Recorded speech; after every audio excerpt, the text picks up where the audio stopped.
So I assume we can start. Yes, we can start. Okay, great. Then Patrick, the floor is yours. Okay, excellent. So thank you everybody for joining us for this webinar and for taking the opportunity to listen to me explain what this terrorist content online file, it's often just abbreviated TERREC, is about, and what the problem with it is and what you can do about it. Now, just to introduce myself, my name is Patrick Breyer. I'm a German member of the European Parliament for the Pirate Party. I'm a new member. I was elected last year as a successor of Julia Reda, who has done great work on the copyright reform and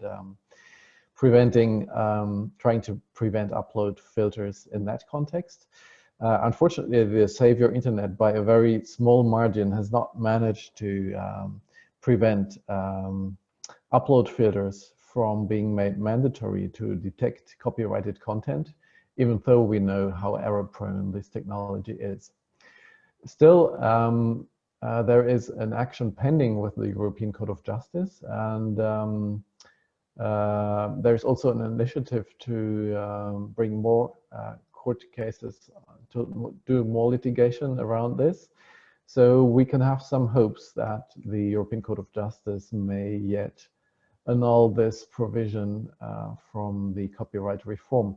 And all the more important is it that we make sure that this doesn't happen again. Now, when the discussion on the copyright dossier was pretty much heated, late 2018, the EU Commission was asked by the ministers of the interior of Germany and France to present a proposal to prevent terrorist content online. The idea is that terrorists use the internet for propaganda purposes and manage to recruit people for their purposes. It is not very clear how much a factor the internet is, but it is clear that nearly all terrorists nowadays have used the internet and use the internet to be in touch with their organizations. And therefore, the European Commission presented a proposal in 2018 that attempts at preventing terrorist content online in several ways. And I will just mention two here. The first way is a technological way. It's what we called upload filters, and that's what the Commission calls proactive measures. So basically, this regulation, as proposed by the Commission, would require all hosting service providers to implement proactive measures to detect and remove terrorist content online. Hosting service providers, it's not very clear what the notion is. We are trying to affirm that it doesn't include communication services, so it shouldn't include chat services and messaging services, but it would certainly include social networks such as Facebook and Twitter. There is a debate around whether it should only include public messages or even private chats, closed chats. The Commission wants it to cover not just public messages, but also private groups that people can join, that are open to join. And it's not very clear whether cloud services should be covered, so we're trying to keep them out and to make sure that only the service managing the communications would be addressed by those obligations. However, hosting service providers can be operators of wikis, for example, because those can be used to publish messages, and possibly even operators of websites where people can comment on articles. And just imagine how easy it is to post terrorist content just as a troll to harm people and to yes, cause the operators difficulties. And so the notion of the service providers that would be addressed by this proposal is very, very wide. So the proposal to make upload filters mandatory, at least for platforms that have had terrorist content published in the past, and that can happen quite easily, is of course very problematic because many operators would not be able technically to implement those upload filters, at least not without using the services of the major platforms and strengthening their dominance. But most of all, it's a freedom of speech issue. We know that upload filters overblock because they don't understand the context. And especially when it comes to terrorist content, it is essential to understand the context of a message, because an image or a video of a terrorist attack can be used for propaganda purposes if it's posted by a terrorist group, but it can also, the very same image and video can be used for legitimate reporting, for media coverage, for scientific analysis of attack patterns, to inform the public and to comment critically on terrorism, maybe even. So that means that you know, filters by identifying or re-identifying content cannot understand whether this message is intended to be propaganda and thus a terrorist content, or whether it is intended to be a legitimate recording, science, media coverage, commenting, etc. pp. And therefore, these upload filters threaten to systematically produce false positives and result in massive overblocking. We have already seen that the Syrian archive that documented war crimes in Syria has had a great part of its video footage taken down by YouTube because they had classified it as terrorist material. And the same could happen with media reports on terrorist attacks. What they offer us is to have complaints procedures, but we know that hardly anyone will use them. They take very long. They are handled by staff that is underpaid, that doesn't have the time to thoroughly examine those complaints. So it's no compensation whatsoever, especially since, you know, it takes a long time for a complaint to be processed, and by the time they finally clear your post or your message, it may be no longer be up to date, and nobody may care at that time.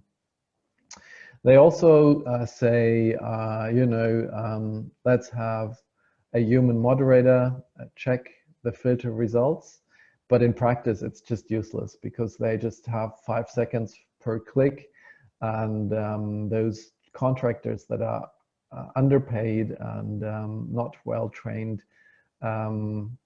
they can't do a proper classification that does justice to freedom of speech.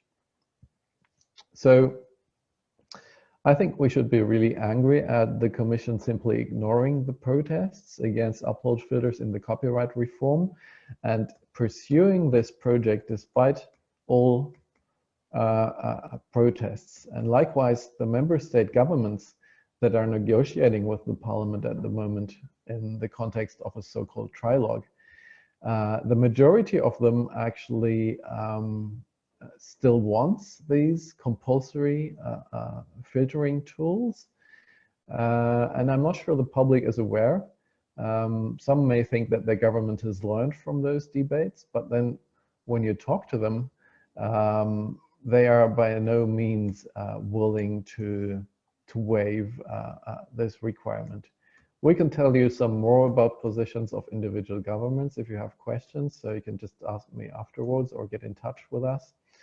And I suppose you will be surprised maybe what your government's stance on this is.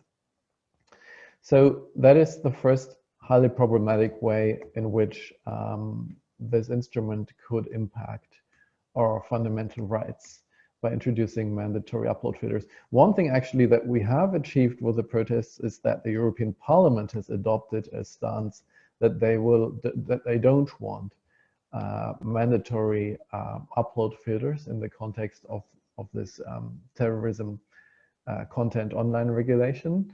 So all groups except for the conservatives in the parliament have spoken out against it. However, in the context of the negotiations that are taking place at the moment, every group needs to determine their red lines. And so we do need public pressure to make sure that they don't give up this position only to find some sort of agreement, because some groups are under a high pressure to find some sort of agreement to be seen to be doing something against terrorist content online. And some may be tempted to say, why not use technical tools? We need this. There is too much terrorist content out there. We need to be faster. There are lots of arguments for that. So even when it comes to Parliament, we need to be very vigilant, especially since we are in the late stages of negotiations. The Commission is putting pressure on Parliament to agree to video conference negotiations, now that meetings can no longer take place. And yes, the longer the negotiations take, the greater is the danger that a majority of members of Parliament might forget about the protests of last year and be willing to agree on some deal that would, again, not mention upload filters by name, but that would be applied and interpreted in a way to basically mandate upload filters. And remember the wide scope of this regulation. It doesn't only apply to large companies, but it also applies to small operators, even to non-commercial operators. All hosting service providers would be covered by this. A second way in which this regulation is to prevent terrorist content online is by introducing a tool of what I call ultra-fast cross-border removal orders. Basically, what it would mean is that an authority in any EU country, including, for example, it could be the Hungarian Ministry of the Interior, it could be some Romanian policeman in the countryside, member states would be free to designate any competent authority. And any authority in any EU member state could request the removal of content that is hosted anywhere in the EU by saying this is terrorist content. So we've seen in the past that the Hungarian government has called environmental activists eco-terrorists. And we've seen France using anti-terror laws against social protests. We've seen Spain using these laws when it comes to separatists, to Catalonian independence activists. And basically, introducing these cross-border orders would mean if any EU country is of the opinion that something constitutes terrorist content, they can require content to be taken down in your country, in your language, posted by you, maybe even content that your authority considers legitimate, legitimate journalism, legitimate science. And it would be sufficient to have just one EU country that considers this terrorist content to issue a removal order. They say we need this tool to be fast because, you know, content spreads very quickly. But that argument doesn't really count because Parliament has proposed a procedure that would be pretty much just as fast. What Parliament proposes is that these removal orders can only be issued by the authority of the state where the hosting service provider is located. So you would no longer have these cross-border orders from dubious governments such as Hungary or Poland. And it would still be a very fast procedure, so that argument doesn't count.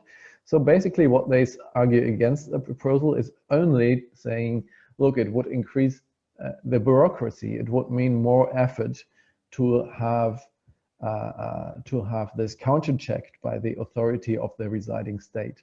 So basically they just want to save work and capacity. And I don't think freedom of speech is worth giving up just to save, to reduce the workload.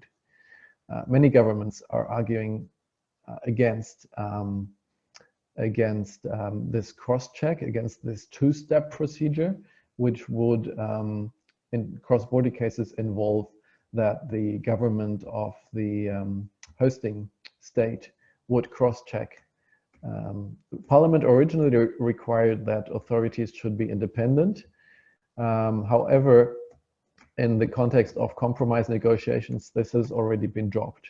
So it could basically be any police authority or even Ministry of Interior assigned with issuing those removal orders.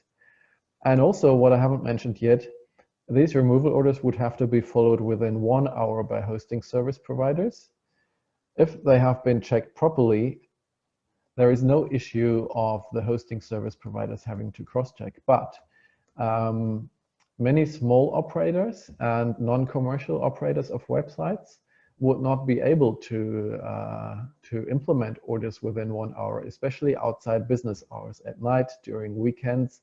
They just don't have the staff to do it. And so there is a risk that if these platforms are faced with high fines because they can't respond within 1 hour, and if they keep getting terrorist content because maybe some troll is just trolling them, they may decide to close down their service. So we are worried that this might kill innovation and especially harm small European internet businesses. Facebook can, of course, delete within 1 hour. They have enough staff for that. But small companies, European companies, would suffer. So we are concerned that this law would cause massive damage to a free and open internet if the proposal by the Commission and the position of the governments is followed and not the counter-proposal by the Parliament. And yes, there is a risk that a majority of your representatives in the European Parliament could find it more important to be seen to be doing something about terrorist content online than insist on respect for fundamental rights, free speech, and protecting the internet community. So what we need to do right now is increase the pressure on the national governments. They are the co-decision makers with the European Parliament. They are sitting at the table together with the Commission. And they are unrelenting so far, especially large member states such as France. But Germany is also problematic, Spain, Italy. Those countries that have had terrorist attacks in the past tend to be more unrelenting. And so basically, what needs to be done is for you to contact your government and to remind them why upload filtering is unacceptable, why these ultra-fast cross-border removal orders are a very bad idea, and that they should speak up for fundamental rights and for the free internet. We've published a blog post on it, which we can share in the chat here as well. And it has a link to the government's permanent representations. So these are the people negotiating on behalf of your government in Brussels. You can also contact directly your Ministry of the Interior. And it is also helpful if you reach out to your local media, if you comment on this file, on the negotiations, if you create videos, share posts, keep everyone around you informed. And we have also set up a communications channel. So my team has set up a communications channel on Mattermost, where you can be informed and help the campaign and help us. Let us know if you want to be included in that Mattermost communications channel and receive updates on this campaign. Nothing is set in stone as of yet. And I think if we manage to gather momentum and create pressure and remind governments of what's important to us, we have a better chance in this instance to be successful than we had last year with the copyright reform. So far, Parliament is still defending its key points, the most important ones at least. But there is a risk as time goes on that this could change. And so that's why we reach out to you to help us on this dossier and make sure that we defend the freedom of the internet.